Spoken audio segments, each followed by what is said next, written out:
वाकई धन्य है देश।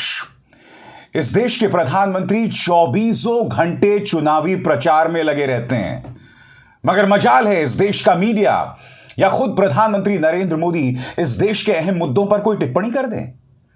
अभी अमेरिका से लौटे थे और मैं बता दूं, अमेरिका की यात्रा भी कहीं ना कहीं चुनावी प्रचार थी, जिस तरह से ऑस्ट्रेलिया की यात्रा एक चुनावी प्रचार बनकर रह गई। अमेरिका से लौटे हैं, अब सीधा मध्य प्रदेश पहुंच गए। वहां बूथ लेवल कार्यकर्ताओं को संबोधित करने प्रधानमंत्री नरेंद्र मोदी ने यहां पर यूनिफॉर्म सिविल कोड, ट्रिपल तलाक का राग छेड़ दिया, क्योंकि साल के अंत में 3 राज्यों में चुनाव हैं। किसी तरह से चुनावों में ध्रुवीकरण, पोलराइजेशन पैदा करना है, इसलिए यूनिफॉर्म सिविल कोड याद आया, ट्रिपल तलाक याद आया और इस बात पर अपनी पीठ भी थपथपाई कि मैंने 5 वंदे भारत एक्सप्रेस का उद्घाटन किया है। सुनिए क्या कह रहे हैं। मुझे देश के 6 राज्यों को जोड़ने वाली 5 वंदे भारत ट्रेनों को एक साथ हरी झंडी दिखाने का अवसर भी मिला है। वाह प्रधानमंत्री जी, वाह मोदी जी, वाह। आपने 5 वंदे भारत एक्सप्रेस का उद्घाटन किया है, कितना महान काम किया है। चलिए लगे हाथों ये मुझे बता दीजिए कि मणिपुर जल रहा है, वहां पर गृह युद्ध जैसे हालात हैं, अब तक आपने मणिपुर के बारे में क्या कहा। मणिपुर में हालात काबू में नहीं आ रहे और देश के प्रधानमंत्री सीधा मध्य प्रदेश पहुंच जाते हैं वहां पर चुनावी प्रचार करने, वहां बूथ लेवल के कार्यकर्ताओं को संबोधित करने, और वहां पर भी कहीं ना कहीं उन्होंने चुनावी प्रचार की जमीन तैयार कर दी। यानी कि आने वाले 6, 7, 8 महीनों में गोदी मीडिया को किन लाइंस पर मध्य प्रदेश, छत्तीसगढ़, राजस्थान के चुनावों की कवरेज करनी है, वो पूरा ब्लूप्रिंट उन्होंने रख दिया है। क्यों? क्योंकि उन्हें यूनिफॉर्म सिविल कोड की याद आ गई। छेड़ दिया वो पुराना राग, जिससे बात स्पष्ट हो गई है कि मध्य प्रदेश के चुनावों में या अन्य 2 राज्यों के चुनावों में क्या क्या होने वाला है। मणिपुर की बात नहीं करेंगे, यूनिफॉर्म सिविल कोड की बात करेंगे। सुनिए क्या कह रहे हैं। यूनिफॉर्म सिविल कोड के नाम पर ऐसे लोगों को भड़काने का काम हो रहा है। आप मुझे बताइए, एक घर में परिवार के एक सदस्य के लिए एक कानून हो, परिवार के दूसरे सदस्य के लिए दूसरा कानून हो, तो क्या वो घर चल पाएगा? क्या कभी भी चल पाएगा क्या? फिर ऐसी दोहरी व्यवस्था से देश कैसे चल पाएगा? हमें याद रखना है कि भारत के संविधान में भी नागरिकों के समान अधिकार की बात कही गई है। साथियों, ये लोग हम पर आरोप लगाते हैं, लेकिन सच ये है कि यही लोग मुसलमान करते हैं। अगर ये मुसलमानों के सही मायने में हितैषी होते तो अधिकांश परिवार, मेरे मुस्लिम भाई बहन, शिक्षा में पीछे न रहते, रोजगार में पीछे न रहते, मुसीबत की जिंदगी जीने के लिए मजबूत नहीं रहते। और सुप्रीम कोर्ट ने बार बार कहा है, सुप्रीम कोर्ट डंडा मारती है, कह रही है कॉमन सिविल कोड लाओ। मैं फिर आपसे पूछना चाहता हूं प्रधानमंत्री, मणिपुर में हमारे सुरक्षा बल बेबस हो रहे हैं। आर्मी को एक बयान जारी करना पड़ा है। आप जानते हैं ना वहां क्या हुआ है। वहां सुरक्षा बलों ने 12 उग्रवादियों को पकड़ा, मगर फिर महिलाओं ने उन उग्रवादियों के गिरफ्तारी का विरोध किया और उन 12 उग्रवादियों को सुरक्षा बलों को छोड़ना पड़ा। हमारी सेना को एक बयान जारी करना पड़ा और उस बयान में उन्होंने कहा कि हम लोगों की भावनाओं को देखकर हमने यह कदम उठाया है और हम वहां के सुरक्षा बलों के साथ हैं। यह बेबसी दिखाई दे रही है हमारी सेना में, मगर मजाल है कि इस देश के प्रधानमंत्री एक शब्द कह दें। प्रधानमंत्री अपने महिमा मंडन के लिए अमेरिका पहुंचते हैं, ऑस्ट्रेलिया पहुंचते हैं, मिस्र पहुंचते हैं, उनसे कोई सवाल भर कर दे, उसके लेकर उनका पूरा प्रचार तंत्र उनके पीछे पड़ जाता है। मगर मजाल है कि ये प्रधानमंत्री मणिपुर पर कुछ कहते हैं। बात किसकी हो रही है? यूनिफॉर्म सिविल कोड की। यानी कि जैसे मैंने बताया, एक ब्लूप्रिंट जारी कर दिया गया है। और यही नहीं, ट्रिपल तलाक की भी बात हो रही है दोस्तों। सुनिए प्रधानमंत्री क्या कह रहे हैं। 3 तलाक के पक्ष में बातें करते हैं, 3 तलाक की वकालत करते हैं। ये वोट बैंक भूखे लोग मुस्लिम बेटियों के साथ बहुत बड़ा अन्याय कर रहे हैं। अच्छा, कुछ लोगों को लगता है कि भाई ये 3 तलाक से तो सिर्फ महिलाओं की बात हो रही है। 3 तलाक से जो नुकसान होता है ना, वो सिर्फ बेटियों को होता है ऐसा नहीं है, उसका दायरा उससे भी बड़ा है। प्रधानमंत्री, ट्रिपल तलाक वाला मुद्दा तो फूका हुआ कारतूस है ना, ये तो आप लेकर आ चुके हैं। मगर आप ट्रिपल तलाक का जिक्र क्यों कर रहे हैं, मैं आपको बताता हूं। क्योंकि आप उसे जोड़ रहे हैं यूनिफॉर्म सिविल कोड के साथ। कहीं ना कहीं एक बार फिर चुनावों में पोलराइजेशन पैदा करने की कोशिश है, हिंदू मुस्लिम करने की कोशिश है। इसीलिए आपने अपना जो एक प्रस्तावित कार्य है या काम है, यानी यूनिफॉर्म सिविल कोड, समान आचार संहिता या समान नागरिक संहिता, उसे जोड़ा है आपने। किसके साथ जोड़ा है? ट्रिपल तलाक के साथ जुड़ा है। और आप बात कर रहे हैं मुसलमान बेटियों की। यही नहीं, लगे हाथ आपने तुष्टिकरण पर भी बयान दे दिया। आपकी स्क्रीन पर कुछ लोग सिर्फ अपने ही दल के लिए जीते हैं, दल का ही भला करना चाहते हैं, और वो भी ये सब इसलिए करते हैं क्योंकि उन्हें भ्रष्टाचार का, कमीशन का, कट मनी का हिस्सा मिलता है। उन्होंने जो रास्ता चुना है उसमें ज्यादा मेहनत नहीं करनी पड़ती, और यह रास्ता है तुष्टिकरण का। प्रधानमंत्री आगे क्या कहते हैं आपकी स्क्रीन पर?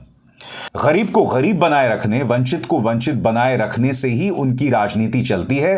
तुष्टिकरण का यह रास्ता कुछ दिनों के लिए तो फायदा दे सकता है, लेकिन यह देश के लिए महाविनाशक होता है। यह देश के विकास को रोक देता है, देश में भेदभाव बढ़ाता है, देश में तबाही लाता है, समाज में दीवार खड़ी करता है। यानी कि प्रधानमंत्री नरेंद्र मोदी के हर बयान में कहीं ना कहीं समाज में बंटवारा पैदा करने, समाज में पोलराइजेशन पैदा करने, वोटर्स में पोलराइजेशन पैदा करने की कोशिश है। और मुझे हैरत इस बात की है कि प्रधानमंत्री नरेंद्र मोदी ये कहते हैं कि मैं भ्रष्टाचार के खिलाफ गारंटी हूं। ये बयान देखिए उनका, कह रहे हैं कि मैं भ्रष्टाचार के खिलाफ गारंटी हूं। उन्होंने क्या कहा कुछ देर बाद मैं सुनाऊंगा। मगर प्रधानमंत्री मुझे बताइए, महाकाल कॉरिडोर, हम सबकी आस्था धर्म से जुड़ा महाकाल कॉरिडोर, 35 किलोमीटर प्रति घंटा की रफ्तार से आंधी चलती है और सप्त ऋषि की मूर्तियां जो हैं इस तरह से बिखर जाती हैं। तो फिर प्रधानमंत्री, आपने जिस महाकाल कॉरिडोर का उद्घाटन किया था, आप कैसे हो सकते हैं भ्रष्टाचार के खिलाफ गारंटी? मध्य प्रदेश की सरकार में तो पूरी की पूरी फहरिस्त है आपके सामने भ्रष्टाचार की, और इसी को जबलपुर में उजागर किया था प्रियंका गांधी वाड्रा ने। सुनिए प्रियंका ने क्या कहा था। व्यापम घोटाला, शिक्षक पात्रा भर्ती घोटाला, पुलिस भर्ती का घोटाला, खनन घोटाला, कोरोना घोटाला, बिजली विभाग का घोटाला, ई टेंडर का घोटाला, टीवी सेट वितरण का घोटाला, कितने सारे घोटाले हैं। इतनी लंबी लिस्ट है घोटालों की कि जो मोदी जी ने वो गालियों वाली लिस्ट निकाली, उससे लंबी तो ये लिस्ट है। नर्मदा मैया को नहीं छोड़ा, खनन करा रहे हैं वहां, महाकाल के कॉरिडोर को नहीं छोड़ा। एक पुजारी जी है महाकाल के, मेरा उनसे संपर्क है, उन्होंने मुझे वीडियो भेजा कि तेज हवा चल रही है, औरतें इन्होंने बनाई है सारी गिर रही हैं, क्योंकि उसमें भी घोटाला किया, उसमें भी किसी ने पैसे खाए। तो कहां रुकेंगे ये लोग? और जो आपकी संस्कृति है, जो यहाँ के संस्कार हैं, उनका आप याद कब दिलाएंगे नेताओं को? ये मैं आपसे पूछना चाहती हूँ। 220 महीनों के शासन में 225 घोटाले किए हैं इन्होंने। तकरीबन हर महीने एक नया घोटाला कर रहे हैं। और प्रधानमंत्री कहते हैं कि वो भ्रष्टाचार के खिलाफ गारंटी है। जिन मुद्दों का जिक्र प्रियंका गांधी वाड्रा ने कहा, उसके बाद क्या प्रधानमंत्री नरेंद्र मोदी को यह कहने का अधिकार है कि वो करप्शन के खिलाफ गारंटी हैं? सुनिए वो क्या कह रहे हैं। आज मैं भी एक गारंटी देना चाहता हूं। दे दो, दे दो, दे दो। अगर उनकी घोटाले की गारंटी है तो मोदी की भी एक गारंटी है।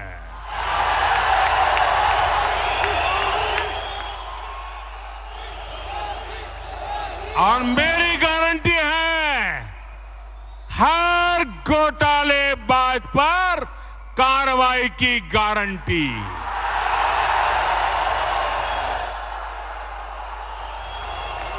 हर चोर लुटेरे पर कार्रवाई की गारंटी।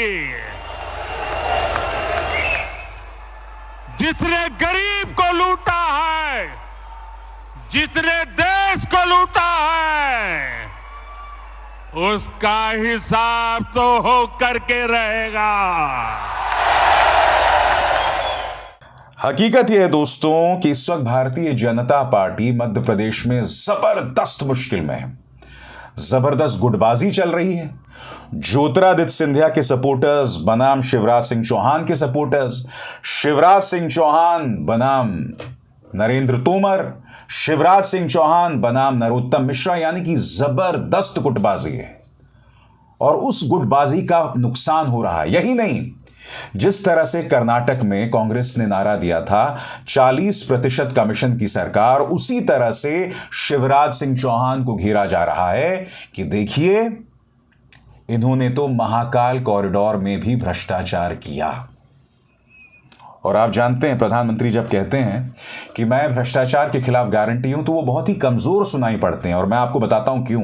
क्योंकि महाकाल कॉरिडोर की जो भ्रष्टाचार की जांच है, याद कीजिए जब मूर्तियां गिरी थी तो 24 घंटे के अंदर वहां के डीएम कहते हैं कि भ्रष्टाचार की जांच की कोई जरूरत नहीं है, कोई जरूरत नहीं है। यह बात वहां के डीएम ने कह दी थी।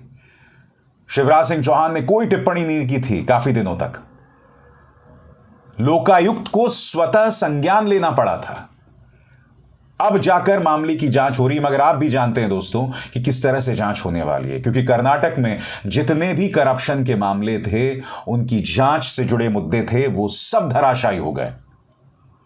अब यही मध्य प्रदेश में होने वाला है। मैं फिर आपसे सवाल पूछना चाहता हूं, जब प्रधानमंत्री ये कहते हैं कि मैं करप्शन के खिलाफ गारंटी हूं, तो क्या आप उन पर विश्वास कर सकते हैं जब महाकाल कॉरिडोर में ये सब हो रहा है?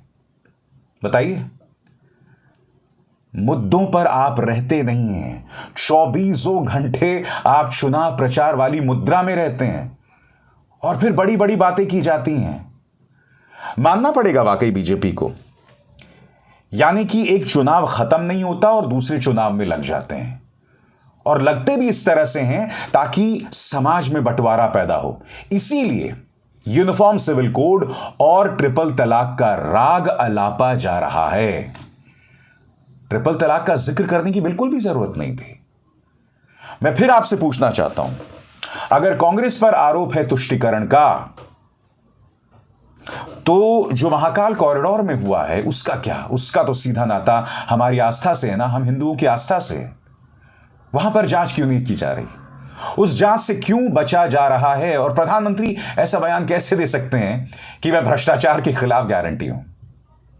बात बिल्कुल भी हजम नहीं होती। अभिसार शर्मा को दीजिए इजाजत। नमस्कार। स्वतंत्र और आजाद पत्रकारिता का समर्थन कीजिए, सच में मेरा साथी बनिए। बहुत आसान है दोस्तों, इस ज्वाइन बटन को दबाइए और आपके सामने आएंगे ये 3 विकल्प, इनमें से एक चुनिए और सच के इस सफर में मेरा साथी बनिए।